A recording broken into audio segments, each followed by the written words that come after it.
আসসালামু আলাইকুম রহমতুল্লাহ। সবাইকে ইজিমেথ এডুকেশনে স্বাগতম। আমরা আজ নবম শ্রেণীর অর্ধবার্ষিক পরীক্ষার রসায়ন বিষয়ের প্রশ্ন এবং সিলেবাস নিয়ে আলোচনা করব। আমাদের অর্ধবার্ষিক পরীক্ষার নবম শ্রেণীর সর্বমোট 3 ঘন্টা পরীক্ষা হবে। এই 3 ঘন্টার মধ্যে প্রথম 25 মিনিট তোমাদের বহু নির্বাচনী প্রশ্ন থাকবে। এখানে তোমাদের মোট 25টা প্রশ্ন থাকবে আর সময় বরাদ্দ থাকবে মোট 25 মিনিট। এই অবজেক্টিভ বা বহু নির্বাচনী প্রশ্ন যদি তোমরা সম্পূর্ণভাবে পূরণ করতে চাও, তাহলে তোমাদের সিলেবাসে যে নির্ধারিত অঙ্কটা মেন বইতে আছে, এই মেন বইটা তোমরা সম্পূর্ণ দাগিয়ে দাগিয়ে পড়বা। আশা রাখা যায় যে ওখান থেকে তোমরা ম্যাক্সিমাম অবজেক্টিভগুলো কমন পাবা।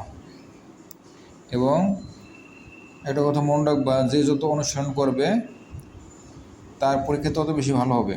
অনুসরণের কোনো বিকল্প নাই।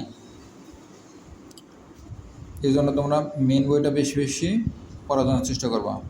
মেন বই পড়বা এবং সাথে সাথে তোমরা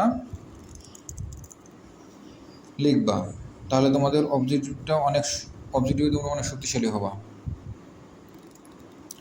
তোমরা জানো যে এবছরের সিলেবাসটা একটু ব্যতিক্রম, এই জন্য যাদের সিলেবাস সম্পর্কে সম্যক ধারণা থাকবে তারা পরীক্ষার মধ্যে অনেক ভালো করবা। আমাদের এই অবজেক্টিভ অংশ শেষ হওয়ার পরে আমার 25 মিনিট শেষ হলো। এরপর থাকবে সংক্ষিপ্ত এবং সৃজনশীল প্রশ্ন।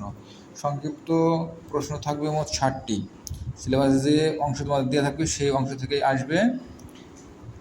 এখানে 60টি প্রশ্ন থেকে 5টি প্রশ্নের উত্তর করতে হবে তোমাদের। এই 5টি প্রশ্নের মধ্যে প্রতিটি প্রশ্নের মান থাকবে 2, অর্থাৎ 5 দুগুণে 10 নম্বর।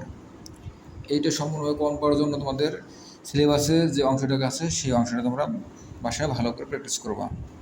এরপরে আমাদের থাকবে সৃজনশীল প্রশ্ন। সৃজনশীল যে কোনো 4টি প্রশ্নের উত্তর দিতে হবে।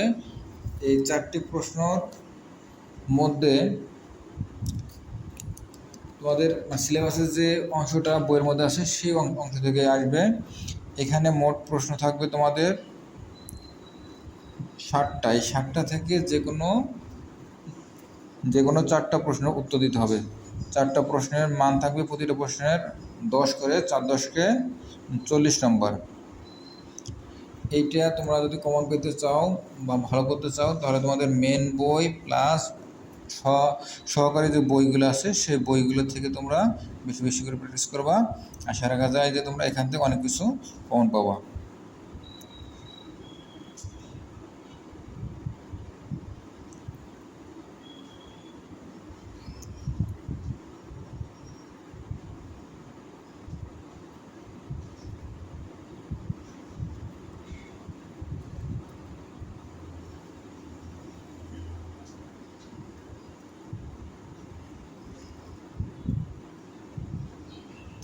সবাইকে ধন্যবাদ।